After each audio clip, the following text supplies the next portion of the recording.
Hi friends, நான் உங்களோட ருஜிமா. மறக்கப்பட்ட ஒரு மலை கிராமத்தில் அறிவுமதி என்ற இளம்பெண் வசித்து வந்தாள். அவள் எப்போதும் மலை உச்சியில் ஒளிந்திருக்கும் ஒரு ரகசியத்தை தேடி திரிந்தாள்.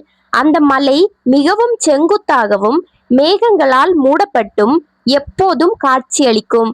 ஊர் மக்கள் யாரும் அந்த மலை உச்சிக்கு செல்ல துணிந்ததே இல்லை. ஆனால் அறிவுமதிக்கு அங்கு ஏதோ ஒரு புதையல் இருப்பதாக மனம் கூறியது.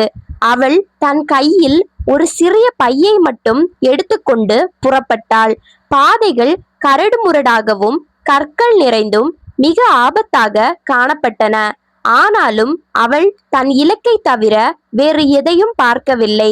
அவள் ஏறத் தொடங்கியதும் கடும் குளிர்காற்று வீசத் தொடங்கியது.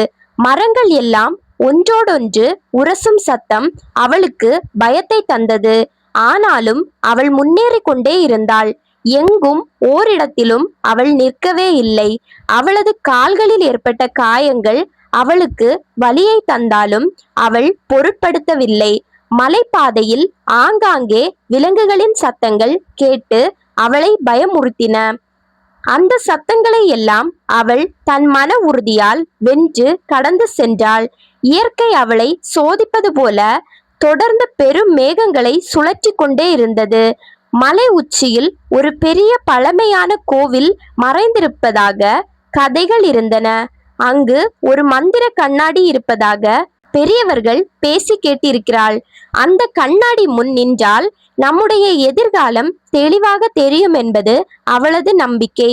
அறிவுமதிக்கு தன் எதிர்காலத்தை பார்க்க வேண்டும் என்ற ஆசை மேலோங்கியது. அவள் மலை உச்சியை அடையும் போது சூரியன் மெல்ல மறைய தொடங்கியது. அந்த நேரத்து வெளிச்சத்தில் மலை உச்சி ஒரு மாயாஜால உலகம் போல தெரிந்தது. அவள் அந்த பழமையான கோயிலில் கதவை தள்ளி உள்ளே சென்றாள். கோயிலின் உள்ளே எங்கும் தூசி படிந்திருந்தது. பல வருடங்களாக யாரும் வந்ததில்லை. சுவர்களில் இருந்த ஓவியங்கள் ஏதோ ஒரு ரகசியத்தை சொல்வது போல இருந்தன. அவள் மெதுவாக உள்ளே சென்று ஒரு பழைய மேடை மீது ஏறினாள். அங்கிருந்த ஒரு துணியால் மூடப்பட்டிருந்த பொருளை அவள் கைகளால் அகற்றினாள். அது அவள் தேடி வந்த அந்த மாய கண்ணாடி என்று அவள் நினைத்தாள். ஆனால் அது ஒரு சாதாரண கண்ணாடி போல தெரிந்தது. அவள் ஏமாற்றத்துடன் அந்த கண்ணாடியை பார்த்து கீழே குனிந்து அழுதாள். அவள் அழுத கண்ணீர் அந்த கண்ணாடியின் மீது துளிகளாக விழுந்தது. திடீரென்று அந்த கண்ணாடி பிரகாசமான ஒளியால் மின்னத் தொடங்கியது. அந்த ஒளியில் அவளது எதிர்காலம் தெரிவதற்கு பதிலாக அவள் கடந்து வந்த பாதை தெரிந்தது. அவள் மலையில் ஏறும்போது பட்ட கஷ்டங்கள் அனைத்தும் அதில் தெரிந்தன. தன் கால்களில் ஏற்பட்ட காயங்களும் அவள் சிந்திய வியர்வையும் அதில் தெரிந்தது. அவள் ஏன் அழுதாள் என்ற காரணம் கூட அதில் தெளிவாக பதிவாகி இருந்தது.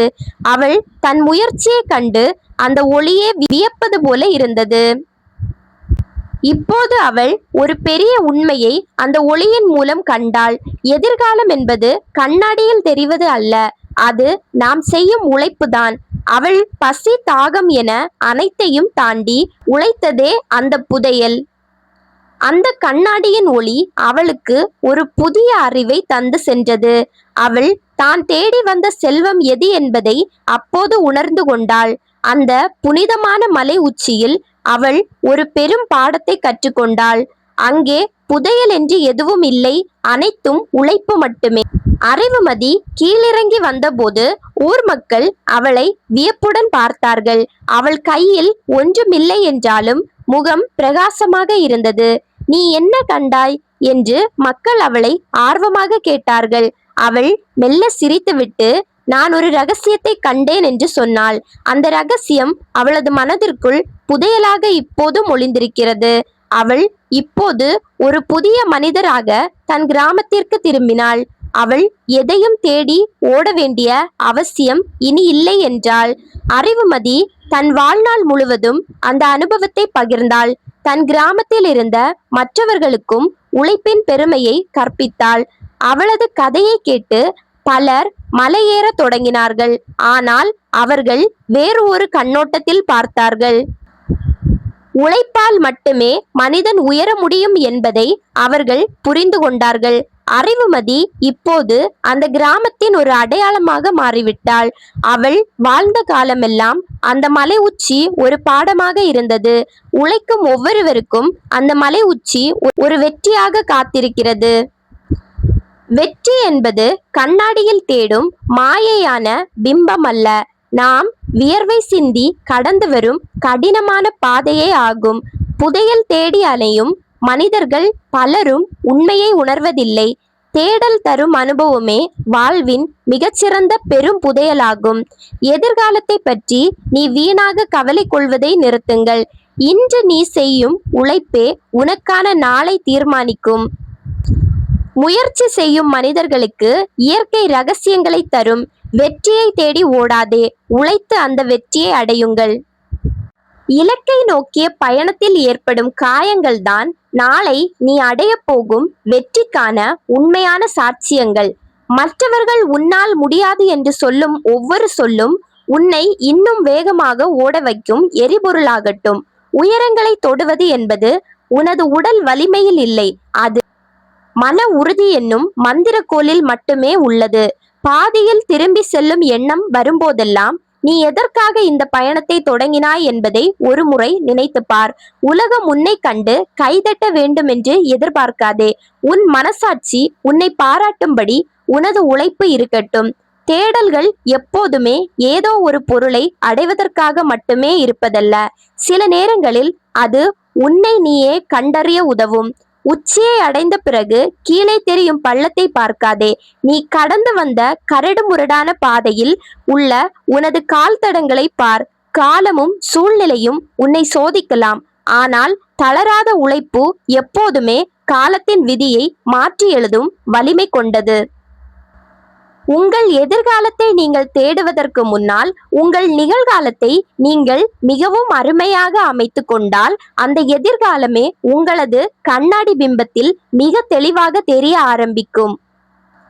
எதிர்காலம் என்பது நிகழ்காலத்தில் நீங்கள் எதை மாற்றி அமைக்கிறீர்களோ அதனுடைய பிரதிபலன்தான் எதிர்காலத்தில் உங்களுக்கு மிக தெளிவாக தெரிய ஆரம்பிக்கும். அதனால் எதிர்காலத்தை பற்றி யோசிப்பதை விட்டுவிட்டு நிகழ்காலத்தை மிகவும் நன்றாகவும் அற்புதமாகவும் மாற்றி அமைத்துக் கொள்ளுங்கள். இந்த ஸ்டோரி உங்க எல்லாருக்கும் கண்டிப்பா பிடிச்சிருக்கும் அப்படின்னு நான் நம்புறேன். அப்படி உங்களுக்கு பிடிச்சிருந்துச்சு அப்படின்னா கண்டிப்பா இந்த சேனலை சப்ஸ்கிரைப் பண்ணி வச்சுக்கோங்க. அண்ட் உங்க ஃப்ரெண்ட்ஸ் ஃபேமிலி எல்லாருக்கும் இதை மறக்காம ஷேர் பண்ணி விடுங்க. இனி ஒரு அடுத்த பெரிய வீடியோல சந்திக்கலாம். அது வரைக்கும் பாய்.